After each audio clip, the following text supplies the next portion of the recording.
우리가 살아가는데 필수적인 것들이 있죠. 공기, 물, 이런 거, 생존에 필수적인 것입니다. 근데 어느 순간 이 생존에 필수적인 것들이 많이 오염돼서 우리가, 그전에는 들어보지 못했던 것들을 많이 들어보게 됩니다. 제가 어릴 적에는 먼지 정도 들어봤는데 요새는 미세먼지, 초미세먼지, 이런 것들을 듣게 됩니다. 황사, 그런 것들을 통해서 이전에는 필수품이 아니었던 것들이 공기청정기 같은 것들이 있죠. 그럼 공기청정기 안에 무엇이 들었습니까? 필터가 들었습니다. 그래서 미세먼지나 오염된 공기를 그 필터를 통해서 깨끗한 공기로 바꿔주는 역할을 이제 하게 됩니다. 차 안에도 그런 것들이 공기 필터가 담겨져 있죠. 물도 요새 물 때문에 물은 괜찮을 거라고 생각했는데 그렇지 않고 물도 역시 많이 오염이 돼서 정수기라는 것들을 우리가 사용하게 됩니다. 정수할 때 그 물들을 그 몇 단계의 필터를 거쳐서 우리가 먹을 수 있는 깨끗한 물로 바꿔서 먹는 것들을 보게 됩니다. 이제는 이런 필터가 갖춰진 것들이 없으면 우리 삶에 대단히 어렵고 힘든 그런 삶을 우리가 살아가고 있습니다. 사이에 필터가 있어야 된다는 거죠. 여러분, 우리 흔히 행복은 사이에 있다 그렇게 얘기합니다. 사이가 좋아야 된다는 거죠. 부부 간에, 그리고 부모와 자녀 간에, 그리고 하나님과의 가장 근본적인 하나님과의 관계가 그 사이가 좋아야지만 거기 안에 생명이 있고 그 사이에 행복이 있다라고 얘기를 해주고 있습니다. 그것을 믿음이다라고 얘기합니다. 믿음. 하나님께서 우리에게 믿음을 주셨는데 그 믿음은 우리 하나님과의 사이뿐만 아니라 이 세상과 사람과의 사이에서 어떤 역할을 하는가, 하나의 필터 역할을 하는데 우리에게 주신 그 필터로 이 세상은 오늘 우리가 읽은 본문에는 악이 있고 박해가 있고 또 죄악이 있는 그 어두움이 있는 그 세상에서 어떤 필터의 역할을 하게 되는, 우리에게 주신 필터는 무엇인가 라는 것을 살피면서 하나님이 주신 그 필터로 이 세상을 통과해 나가는 그런 은혜가 있길 바랍니다. 우리 첫 번째 우리에게 주신 믿음의 필터가 무엇인가 한번 따라하겠습니다. 축복 필터. 14절 말씀 보시면 우리 한번 다 같이 읽을까요? 시작. 너희를 박해하는 자를 축복하라. 축복하고 저주하지 말라. 박해하는 자가 등장하죠. 이런 박해라는 것은 사전적 의미로 힘이나 권력을 가진 사람들이 약한 처지의 사람을 괴롭히거나 못 살게 구는 것입니다. 그러니까 약한 사람들이 박해를 하지 않고 정말 가질 것들을 가진 사람들이, 부족할 것이 없는 사람들이 그것을 가지지 못한 사람들을 향해서 박해를 하게 됩니다. 못 살게 굴고 괴롭히고 정신적으로 육체적으로 또 괴롭히고 심지어는 육체의 생명까지도 빼앗아 가려고 하는 시도를 가지게 되죠. 그때 이 박해하는 자를 향해서 어떤 반응을 보여야 되는가? 박해가 우리한테 왔을 때 어떤 반응을 보여야 되는가? 첫 번째 직접적인 반응은 저주를 하는 거죠. 그것이 좋은 일은 아니고 정당한 일도 아니니까 당연히 우리의 첫 번째 반응은 이제 저주하고 이제 입에 욕설을 담고 하는 것입니다. 그러나 여러분, 저주를 하고 어떤 욕을 하고 하기 위해서는 제일 먼저 해야 되는 것이 무엇입니까? 우리 마음과 우리의 마음이, 우리 영혼이 독해져야 됩니다. 정상적인 상태에서 저주를 품을 수는 없고 우리가 저주를 품을 수 있는 그 상한 상태가 된다라는 거죠. 먼저 피해가 우리한테 오기 때문에 그러면 안 되고 하나님께서 뭐라고 하는가? 우리에게 주신 그 믿음의 그 필터 안에 축복의 필터를 장착해야 된다. 그렇게 얘기합니다. 축복은 복을 빌어주는 것이죠. 왜냐하면 너 복 받은 사람이고 너 복이 있는 사람이고 복의 사람이다. 그렇게 얘기합니다. 창세기 12장에 하나님께서 아브라함을 부를 때 내가 너를 복으로 삼았다. 땅의 모든 족속이 너를 통해서 복을 얻을 것이다. 라는 그리스도인이 이 땅을 살아가는, 이 땅을 통과해 나가는 하나의 정체성을 부어주십니다.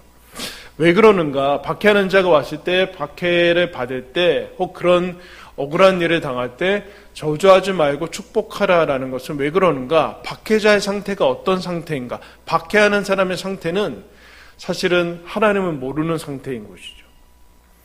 하나님을 모르는 상태가 이 세상에서 가장 절망적이고 어두운 상태, 더 나아가서는 가장 불쌍한 상태이기 때문에, 물론 우리가 가지지 않은 그들이 가진 힘과 어떤 것들이 있을지 모르지만, 그러나 박해하는 자의 상태는 하나님 말고는 다 있는 상태예요. 하나님 말고는 다 있는 상태. 그게 가장 불쌍한 상태라는 겁니다. 자신이 가진 것을 제대로 사용하지 못하는 것, 그때 하나님께서 뭐라고 하는가? 그 불쌍한 것을 알고 축복해야 된다. 이게 어떻게 가능할까? 이게 과연 가능한 것인가? 라고 할 때 하나의 모델이 있는데, 오늘 본문을 이제 접어두시고 앞으로 가시면 사도행전 6, 7장으로 좀 가겠습니다. 하나의 모델이 등장하는데, 신약성경 198면 199면 사도행전 7장 54절입니다.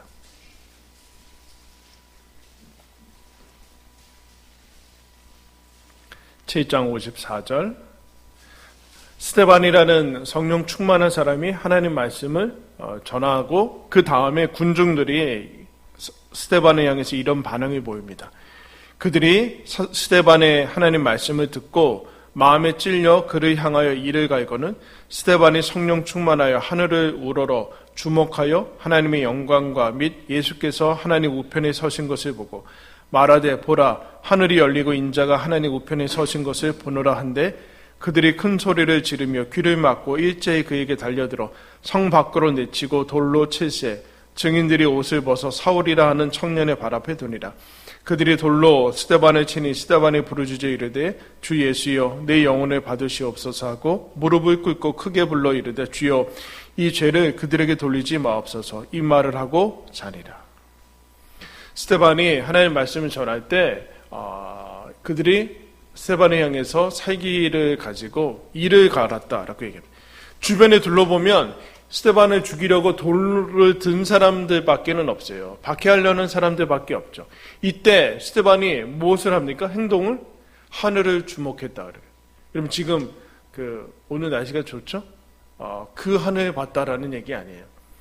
믿음의 피터를 보고 지금은 다 나를 죽이려고 하는 이 세상에 가득 찬 나를 향한 대접들, 나를 미워하고 죽이려고 하고 박해하려고 하는 이 대접들이 가득 보이죠. 그때 여러분 이것만 보이면 우린 저주할 수밖에 없어요.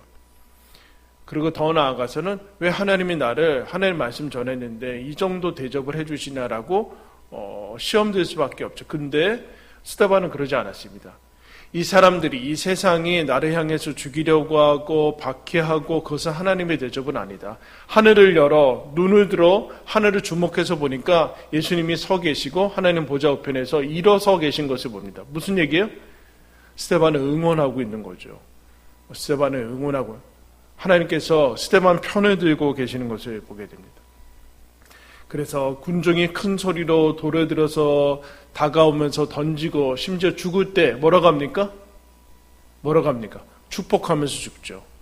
주 예수여 나를 받으시옵소서 하나님께 기도하고, 그리고 이 죄를 저들에게 돌리지 마옵소서. 예수님이 한 기도 아닙니까? 저들이 하는 것을 뭔지 모르고 하고 있습니다. 저들이야말로 불쌍한 상태에 있는 것이고 그들을 향해서 축복을 하면서 갑니다. 여러분 이 세상에서 다른 사람의 모습을 보게 되죠. 그 안에 믿음에 하나님께서 주시는 축복의 그 필터를 가지고 있습니다. 어떻게 가능합니까? 예수 그리스도를 믿음으로 바라보셔야 됩니다. 이것은 하나님의 대접이 아니고 예수님은 나를 향해서 응원하고 계시다라는 사실을 믿으실 때 우리는 얼마든지 나를 향해서 박해하는 사람들을 향해서 축복해 줄 수 있는, 내가 하나님이 있는 복 있는 사람이다 라고 얘기합니다. 여러분 축복하며 살아가시길 바랍니다. 두 번째 우리에게 주신 믿음의 필터는 무엇인가 한번 따라하겠습니다. 함께 필터. 우리 다시 로마서로 가시면 15절, 흔히 관계의 이 사이의 황금률이라고 하는데 우리 다 같이 15절 읽겠습니다. 시작. 즐거워하는 자들과 함께 즐거워하고 우는 자들과 함께 울라. 아까는 박해가 올 때 반대로 거꾸로 하는 건데 지금은 함께 즐거워하고 함께 울어라 라고 얘기합니다. 즐거워하는 거 언제입니까? 흔히 합격하고 성공하고 경사, 좋은 일이 있고 할 때 여러분 즐거워하는 것이죠. 기분 좋고 그런 일이 바라던 일들이 이루어질 때 그때 함께 즐거워해라. 그때 즐거워하는 거 보고 나는 뭐야 하면서 삐죽거리지 말아라. 그 얘기를 이제 하는 거죠. 배 아파하지 말아라. 내 것 뺏어서 우리는 어떤 사람이 잘 될 때 내가 가질 것을 저 사람한테 주고 저 사람이 가지면 나한테 돌아오지 않지 않을까라는 생각을 가지는데 그런 생각하지 말고 함께 즐거워하라 라고 얘기합니다. 우는 자들, 우는 거는 반대로 실패하고 일이 잘 안 되고 불합격하고 경사가 아니라 애사 같은 것들이 일어날 때 그때 같이 울어라. 우는 자들 앞에서 실제로 우는 것 같이 하지만 우리는 나는 안 걸려서 다행이다 이러지 말아라 그래요.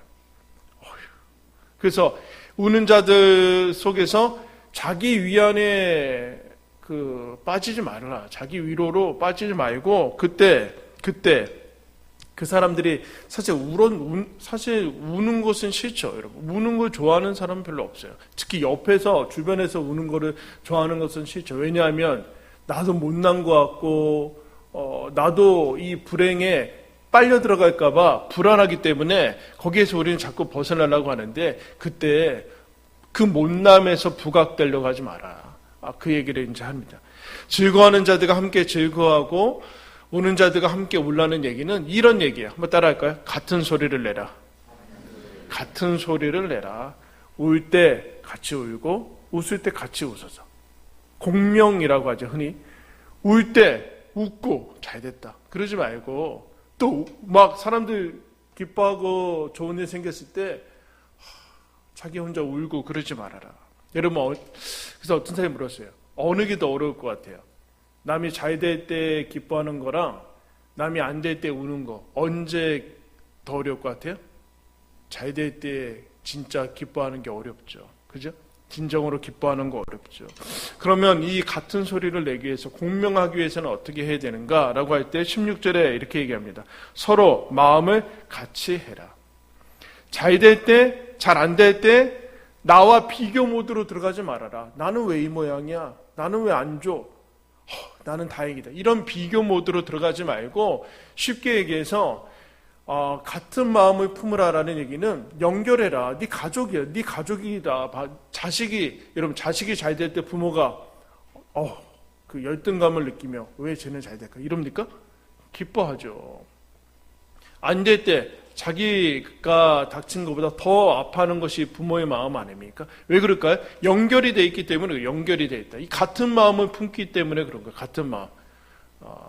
하나님께서 그와 같은 마음으로 우리들에게 우리 모두가 그 앞에서 우리가 지난 시간에 살펴봤듯이 너희는 서로 연결되어 있는 지체다. 하나님을 아버지로 모시고 있는 형제다. 저 사람이 잘 된 것이 너에게도 좋은 일이다. 그 얘기를 여러분 하고 있죠. 그 다음에 높은 마음 품지 말고 낮은 데 처하라. 이 마음은 언제나 마음의 주소는 낮은 데 있습니다. 높은 마음은 쉽게 얘기해서 교만한 거죠. 교만은 멸망의 징조다. 그렇게. 낮은 마음을 처할 때 우리는 그와 같은 모습을 인간다운 모습을 가질 수 있다. 그렇게 얘기하죠. 컴패션 그런 거 같은 마음을 품고 그 좋은 일 가운데 같이 들어가고 그 못남도 함께 참여해라. 그 얘기를 이제 해주고 있습니다. 달라서 다른 의미 아닌 한음을 낼 수 있는 사람이 되었다. 그 믿음의 사람이다. 그래. 믿음의 사람이다. 그래서 한 심리학자, 미국의 심리학자가 그런 실험을 했는데 어떤 사랑하는 사이에 있는 사람은 한 공간에 있는 것만으로도 말을 하지도 않고 신체적인 접촉도 하지 않고 말하지도 않았는데 점점 시간이 지나면서 심장의 박동 소리가 같아지고 호흡도 같아지는 것을 그렇게 측정했다. 그렇게 얘기를 합니다. 공명이 되는 거죠. 그래서 그 우스갯소리 이런 얘기예요. 유행가 가사에서 우리는 심장이 하나가 되었다. 아니면 내 심장은 그대를 위해서 뛴다라는 것은 아주 중요한 증거다. 내 심장이 왜 너를 위해서 뛰어요. 참. 심장 소리가 이 호흡, 심장 맥박수가 같아지냐, 공명이 되는 거죠. 같은 마음을 가지고 있는 거. 말하지 않아도 스스로 지혜 있는 채 하지 말아라. 아까 얘기했죠. 잘난 척하면 안 된다. 남들이 안 될 때 네가 잘났다라는 것을 증명하려고 하지 말고, 남들이 잘 될 때 나는 왜 이런가라고 신세한탄의 기회로 삼지 말아라. 너 자꾸 중심으로 살지 말고 함께 살아가라. 그렇게 얘기를 해주고 있습니다.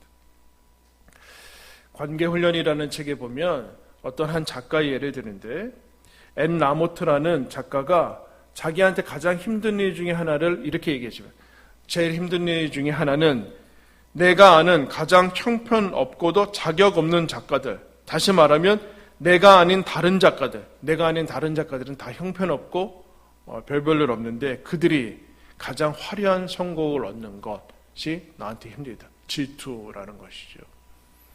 함께 즐거워하고, 이거 어려운 얘기다.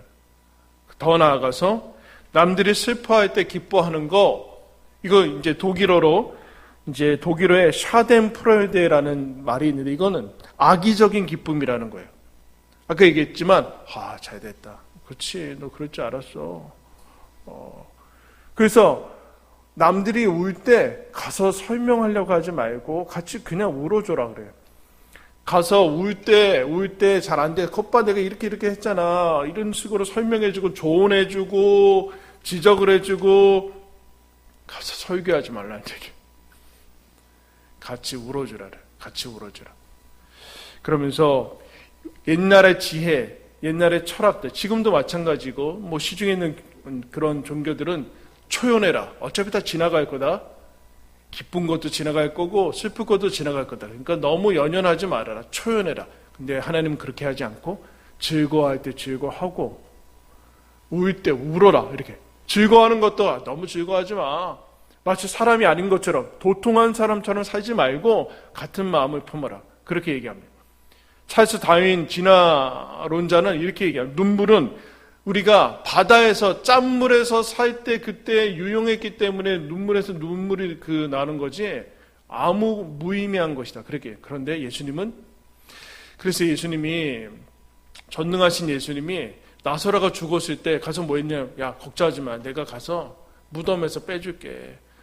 썩어서 냄새 나도 걱정하지 마, 내가 바로 가서 살릴 테니까 그냥 말만 하면 나와. 그렇게 얘기하지 않았어요. 가서 우셨어요. 이 공감 능력, 그들의 아픔 속으로 들어가서 아무런 일도 아니야, 울지 마, 괜찮아, 그러지 않았어요. 그냥 같이 우셨어요. 그 다음에 살리시죠. 예수님이 그와 같은 일을 우리에게 하고 계십니다. 같은 소리를 내라. 맞장구 쳐줘라. 같은 소리 내줘라. 그것이 우리들한테, 우리 믿음의 사람들이 가지고 있는 하나님께서 주신 필터죠. 왜냐하면 예수님이 우리와 함께하고 계시니까, 우리는 얼마든지 울어줄 수 있고 웃어줄 수 있는 사람이 됐다. 그 같은 사랑이 우리들한테 필요하다. 세상은 언제나 혼자인 것 같고 살만 나지 않고 아무도 없는 것 같고, 그럴 때 진정으로 내가 잘 됐을 때 기뻐하고, 진짜 내가 안 됐을 때 나를 위해서 같이 슬퍼할 수 있는 사람이 여러분 그리스도인 아니냐. 그와 같은 믿음을 우리에게 초대해 주셨다라고 얘기하고 있습니다. 함께라는 이 필터로 여러분 세상을 살만나게 만드시기 바랍니다. 아멘. 믿음의 필터 세 번째 한번 따라하겠습니다. 착한 필터. 17절 보시면, 아무에게도 악으로 갚지 말고 모든 사람 앞에서 선한 일을 도모하라. 악을 악으로 갚지 말아라. 무슨 얘기일까요? 똑같이 하지 말아라. 그들이 박수 치자고 하이파이브 할 때 너희들은 내밀지 마라. 박수 소리 내지 말아라. 그들의 룰대로 살지 말아라. 세상식대로 그렇게 살지 말고 너희들은 너희들의 길에 가라. 근데 문제가 있죠. 모든 사람과 더불어 화목하고 싶고 우리는 선한 일을 하고 싶은데 뭐가 있어요? 원수가 있어요. 원수가 있는데 문제는 뭐냐면 원수가 많아요. 원수의 특징이 뭐예요? 원수는 가까운 데 있습니다. 원수의 특징은 멀리 있지 않고 가까운 데 있고 자주 나타나고 자주 바뀌어요. 자주 바뀌어요. 이게 문제죠.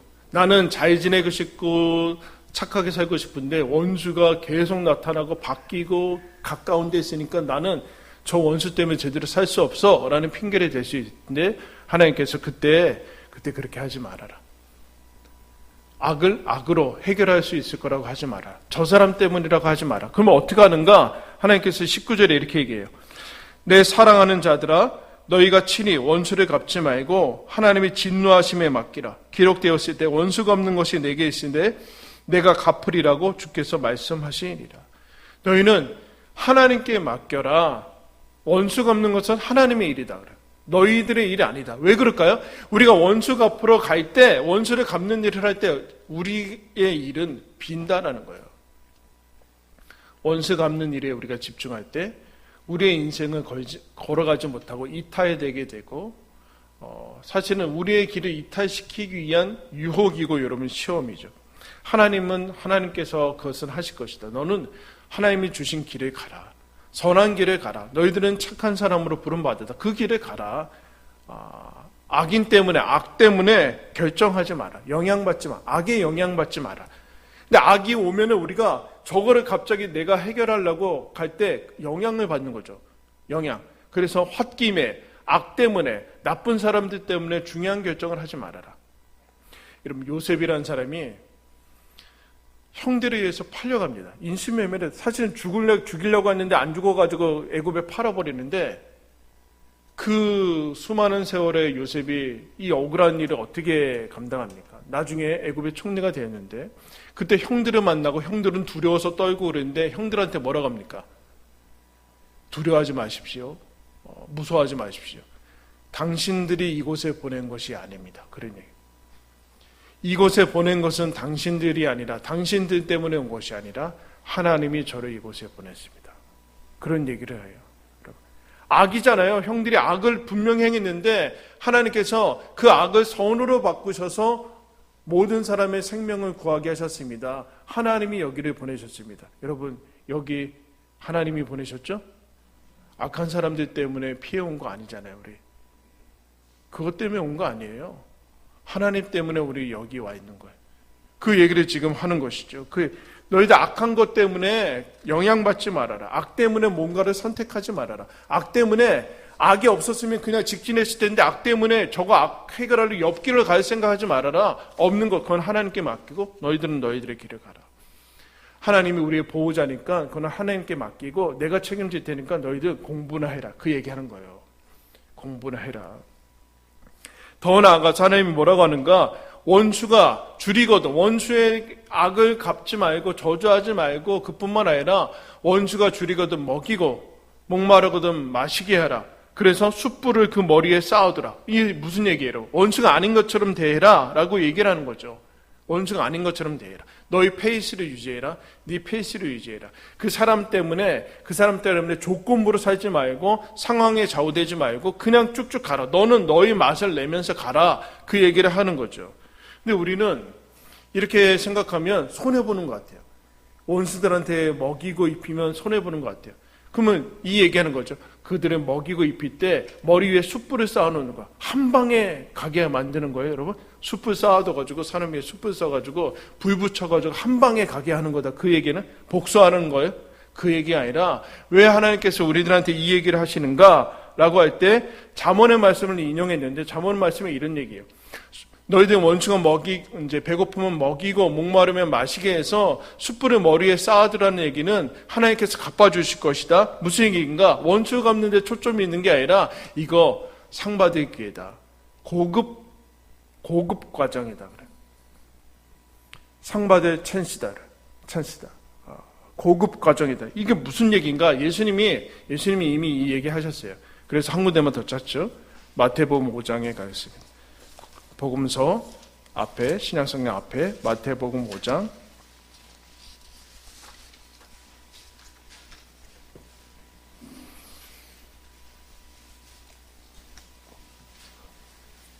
5장 43절부터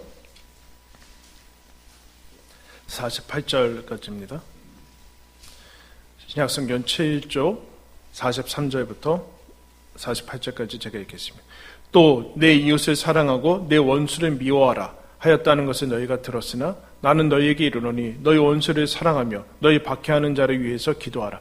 축복 필터를 사용하고 그리고 오늘 우리가 읽은 것처럼 무슨 피터입니까? 선하게 가라. 그대로 하지 말아라. 왜 그러는가? 45절에 이같이 한즉 하늘에 계신 너희 아버지의 아들이 되리니 이는 하나님이 그 해를 악인과 선인에게 비추시며 비를 의로운 자와 불의한 자에게 내려주심이라. 이렇게 하며 하나님의 아들이 될 것이다 라는 게 아니라 이것은 하나님의 아들다운 것이다 라는 얘기예요. 왜 그러는가? 그런 얘기예요. 46절에 너희가 너희를 사랑하는 자를 사랑하면 무슨 상이 있으리요? 세리도 이같이 아니하느냐? 또 너희가 너희 형제에게만 무난하면 남보다 더하는 것이 무엇이냐? 이방인들도 이같이 아니하느냐? 그러므로 하늘에 계신 너희 아버지의 온전하심과 같이 너희도 온전하라. 하나님은 악인에게도 비를 주시고 악인에게도 먹을 것을 주신다. 무슨 얘기냐? 그래서 너희들이 원수에게 먹이고 입히는 것은 하나님의 일에 동역하는 것이고 하나님을 닮은 것이다. 이때 고급 찬스가 왔다라고 생각하고 하나님이 상 주시는 것이다. 이방인들과 세리라는 얘기는 하나님 모르는 사람, 필터가 없는 사람들, 너희들은 필터가 있지 않느냐? 선한 필터로 상 받을 걸 멋지게 해라. 원수에 좌우되지 말고 하나님에게만 좌우되라. 하나님이 상 주실 것이다. 그 얘기하는 거죠. 그래서 오늘 로마서의 말씀은 12장을 이렇게 끝냅니다. 악에게 지지 말고 선으로 악을 이기라. 악은 그 자체가 증거다. 그래, 증거다. 거기에 말려 들어가지 말아라. 똑같은 싸움 하지 말아라. 무슨 얘기일까요? 세상이 우리를 박해할 수도 있고 심지어 육신의 생명을 앗아갈 수도 있고 악을 우리들한테 욕설을 퍼붓을 수도 있지만 그러나 그 악과 박해가 우리들한테 닿지 않는다.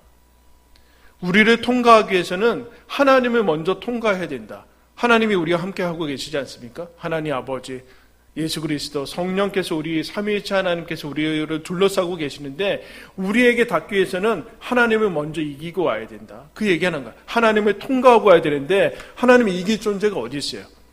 그 악은 너희들에게 직접 닿지 않는다. 염려하지 말아라. 하나님을 통과해야만 된다. 그럴 수는 없다. 하나님이 너희들을 막는다. 너희들을 박해한다고 너희들이 실패되는 것도 아니고 너희들에게 악을 어떤 사람이 한다고 해서 너희들이 악화되는 것도 아니다. 하나님이 그것을 허락하지 않는다. 그러므로 두려워하지 말아라. 하나님께서 우리를 이 땅 가운데 믿음의 사람으로 불러오셨어요. 우리는 필터가 있는 사람이죠. 그래서 우리한테 저주가 오면 축복으로 바뀌어서 나가고 우리한테 죄와 악이 오면 여기에서 멈춰서 그 다음에 선으로 가는 우리 안에는 믿음의 필터가 있는 사람으로 우리를 부르셨습니다. 저주하는 자, 박해하는 자가 아니라 축복하는 자, 함께 울고 함께 웃을 수 있는 사람들, 그리고 선함으로 살아가는 사람들. 여러분, 그래서 우리는 이 땅에 하나님이 그 흔한 얘기로 축복의 통로로 부르셨죠. 축복의 필터로. 이 땅 가운데 우리가 존재하는 이유가 이 세상을 내가 살아가는 만나는 사람들에게 축복의 필터로, 선함의 필터로 혼자 살아갈 수밖에 없는 외롭고 괴로운 이 세상에 함께 울고 웃어주는 그런 살만 나는 필터로 우리를 부르셨다라는 것을 여러분 기억하시고 믿음의 필터 사용하셔서 여러분 멋진 인생으로 부르신 것을 누리며 살아가는 저와 여러분들 되길 바랍니다.